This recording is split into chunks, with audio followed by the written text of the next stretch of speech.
we're going to be talking about the case for land banking in Emerging Lagos Corridor. So it's this is quite 11:21, 14th June Sunday, and I just feel I should do this podcast. And by the way, this is my first podcast. So if you come across this, make sure you listen to it, like it, and I'm very sure you're going to learn one or two things from this podcast. So we're going to be talking about, how people misjudge location, especially emerging locations, because I've come across a lot of interviews, a lot of people, some in regret, some, talking about their past mistake, and some people glad they took the opportunity of, land banking. I'm sure you probably met someone, or might happen to you yourself, where you stood in a particular location and you just look around and thought about it. This is too far, and this is a push, it doesn't worth it. By the way, I recently watched one of Pastor Oyedepo's interview when he talked about, the Redeemed Church that is currently built along Mowe, where he has the heart. He said in the 90s when someone took him there, he was looking and they had to drive, and they didn't get there. In his mind, it was like, now this is a no-go area. But he had a message from God, like a voice in his head was like, this is the place. Now imagine he didn't invest back then in the 90s. That's like 20, 30 years ago. You wonder how that place would have been. Thick forest. But the voice of the God, followed him and you invested in place. So moving apart from that, moving away from that, we've seen some people talk about Ibejuleki, talk about Lekki when it was selling in the 80s, in the 90s, selling for 500, 1 million, 2 million. And for some people, it's quite affordable. They could afford it. But then they were just like, now, place is not it at all. And currently, these are locations that if you don't have every project, I mean, we're talking about 50 million around the Bejuleki side. We're talking about even 80, 100, 200, 500 million, depending on the exact location we're talking about along Lekki corridors. And that is a whole lot of money. If you are not well financially buoyant and you cannot afford these locations. And if you have, I want you to keep listening because that exact thought, that's very normal, very human reaction. And it is normal when they take you to a far place, somewhere distant, somewhere you don't see house around. The normal spike of emotion that will come, it makes us human. But then only few people can identify the potential. And I think in the podcast, I'm going to be talking about the potentials. So tonight I want to talk about something I call the bush to blueprint pattern. It's not typically a new idea. I'm sure we'd have heard it one way or the other, but then I just want to emphasize more on it tonight. And it's not as if I'm inventing something new, but I've watched it play over and over again, listen to it, watch a lot of patterns. And because I'm into the real estate sector, I understand. And when I see this pattern, I can easily identify it. And I think understanding it changed how I've looked at land, how I've looked at real estate, and I want to talk about it. So let's go back. We've talked about the Lekki in the early 2000s and the late 1980s. And if someone, my dad used to tell me this, that time if they want to go to Lekki, if they want to go to Aja, that Lekki was more like a Morocco than it was Tinukera.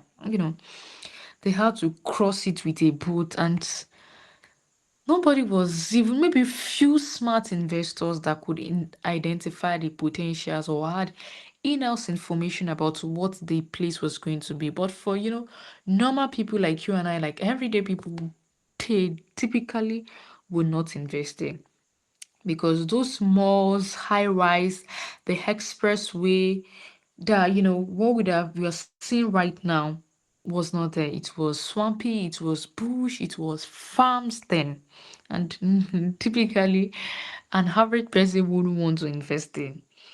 Then what happened? The Lekki Epe Expressway got attention.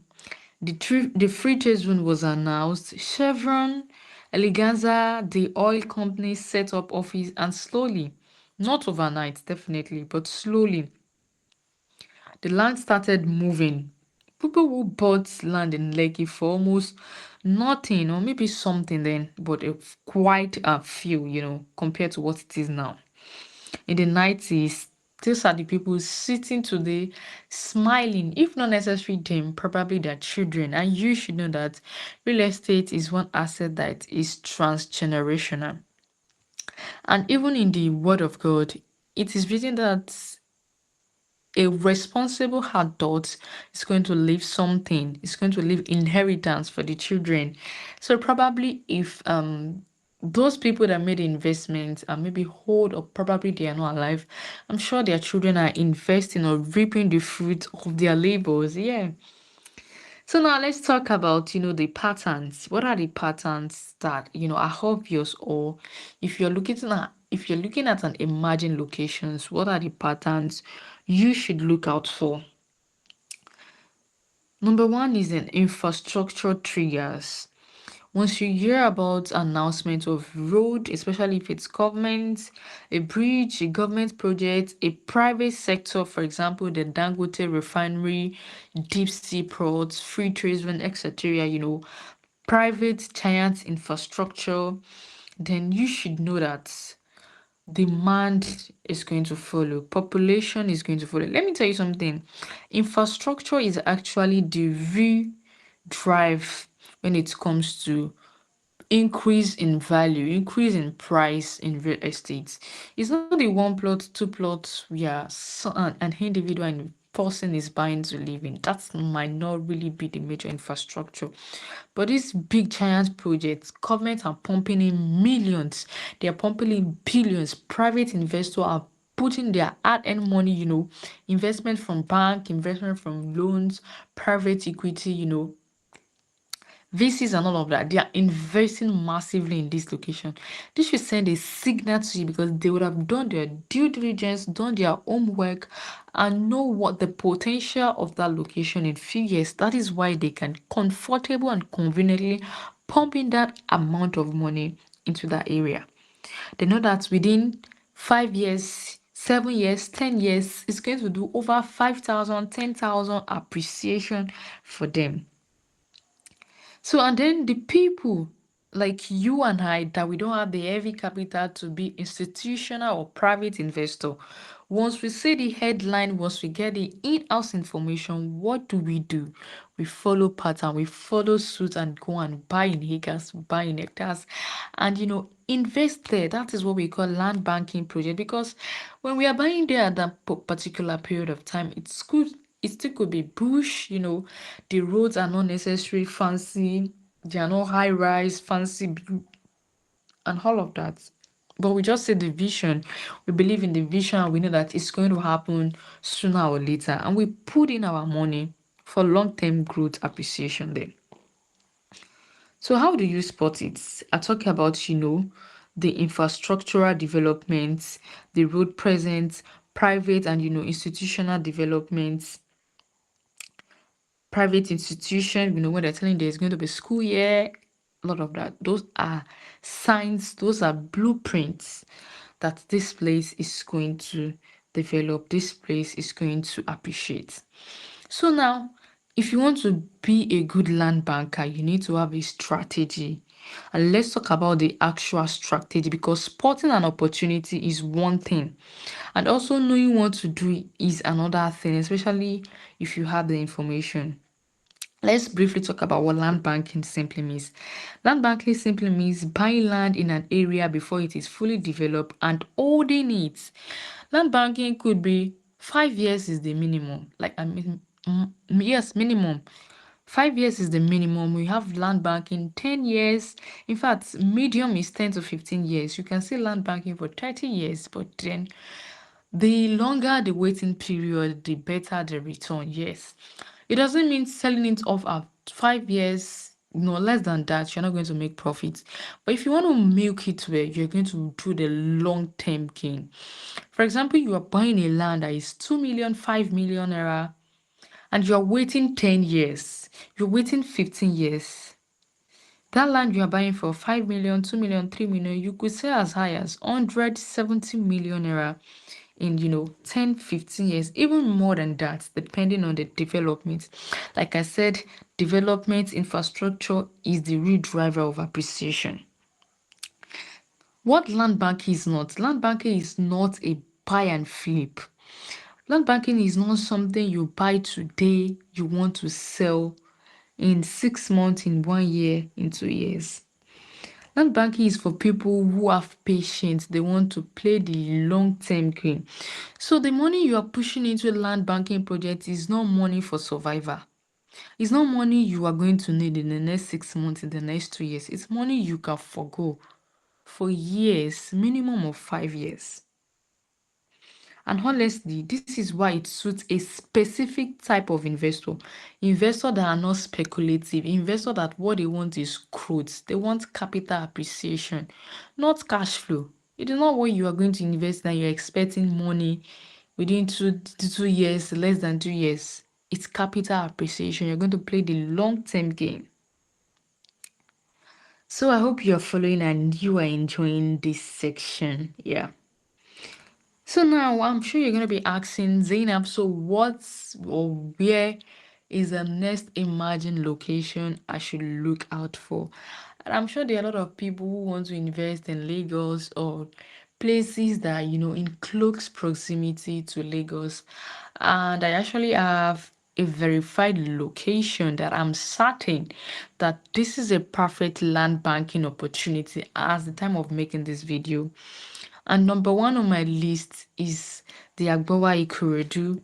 For some people, they have negative narrative of Ikorodu, but trust me, Ikorodu is one of the fastest growing metropolitans when it comes to Lagos real estate markets. And the fact that Lagos is overpopulated already. Government still have a lot of infrastructure. Private institutions still have a lot of infrastructure they want to put in Lagos. But there are not spaces in the main Lagos. They are not spaces in the central. So they are looking at where they can actually put their investments. And it's still in Lagos or close proximity to Lagos. And they're pushing their investments to Agbowa Ikorodu. And one of the visible investments the government is putting in Agbowa Ikorodu is the 5 billion naira NYSC camp, the permanent camp. So they are going to be moving it from Yanokpaja to Agbowa Ikorodu. And that is a 10,000 bed capacity and it's a whooping 5 billion naira project. And as we speak, at the time of making this video, this podcast, construction is fast and actively going. I was there last week, and the level of infrastructure, I'm really amazed. And trust me, within 2 years, with the way, even less than 2 years, with the way they are pumping money and working day in and out, within less than 2 years, it's going to be commissioned. If government are going to be pumping 5 billion naira of their capital into a location, there's going to be economic shifts. And the fact that over 10,000, like let's say 30,000 core member are going to be cycling in that location year in, year out, it means that there is need for residential, commercial activities like mall, restaurants, eatery, filling station, residential projects, etc. in that axis. Some of these core members where they are posted, they don't want to go back. They want to settle down, do their PPA, look for accommodation. This should send a signal to you as an investor that there are a lot of footprint, a lot of money in this location. I don't want this podcast to be more than 20 minutes so you'll be able to listen to it to the end, because I noticed that attention span this is as short as my eyelashes. So, but if you're enjoying this section, make sure you watch to the end, comment and also share with someone this could be of benefit to. And let me know if you're enjoying it and what you want me to talk about more. So let's go for that. Another infrastructure is just along that same road that we are having the NYSC orientation camp. We also have a Presbyterian University in that side. And you should know that Caleb University, one of top private university in Nigeria, is located in Imota, just like 3 minutes drive to Agbowa. And in that same Agbowa where we have the NYSC, just down the road we have the Presbyterian Private University. It's not a beans cake setting in private university infrastructure, building and all of that in a location. And trust me, those private institutions would have done their due diligence, would have done their homework, and know the growth trend around this location, around this corridor before they are going to be pointing their hard-earned money into this location. That should also send a signal to you. Number one is government infrastructure. Number two is private institution. And one of the infrastructure I'm loving most is the Fort Milan Bridge. I'm not ready for that yet. Because I know you're going to say, Zainab, when Fort Milan Bridge, do you know when you're going to get started? You know what? The actual talk is not when, is if you are positioned for it. Because just like the Lagos Calabar Coastal Road, that is the one of the big thing in Lagos development right now. This project has been in constitution, has been in written for years, not even like 10 years now. And you see when they are making commission, working on the project, it's just like the 4th million bridge too. It has been written down for years now. Yeah, it's not a new thing. It's not a 2026 project. It's not a 2026 program. It has been in the Lagos, considered for a very long period of time. And I'm sure sooner or later it's going to be executed. So it's not just be matter of when they are going to do it. It's a matter of if you are positioned there. Because by the time they are going to start this project, commencement, you should be part of the people milking it because you have in-house information and not just speculation. Oh, and I know when this land was selling for 2 million. Oh, I know what it was selling for 5 million. Oh, I know when it was selling for 7 million naira. No, I don't want you to be part of those regretting by then. I want you to be benefit from it. So, like I said, I want to keep this podcast to less than 20 minutes. So, we are going to be rounding off today's podcast on the next Imagine location, which is the Bush to Wealth Blueprint, the next Imagine land banking project you can invest in. So, if you want further information or further inquiry about this Agbowa Ikorodu and where you should invest in this location, close to this NYSC camp, close to the private university, close to the 4th Million Bridge proposed infrastructure, then you need to reach out to me. Your contacts me for more guidance, for more one-on-one consultation. And if you're enjoying this section, let me know and also tell me what would you like me to talk more about. I hope you enjoyed this section and see you in the next one. Bye.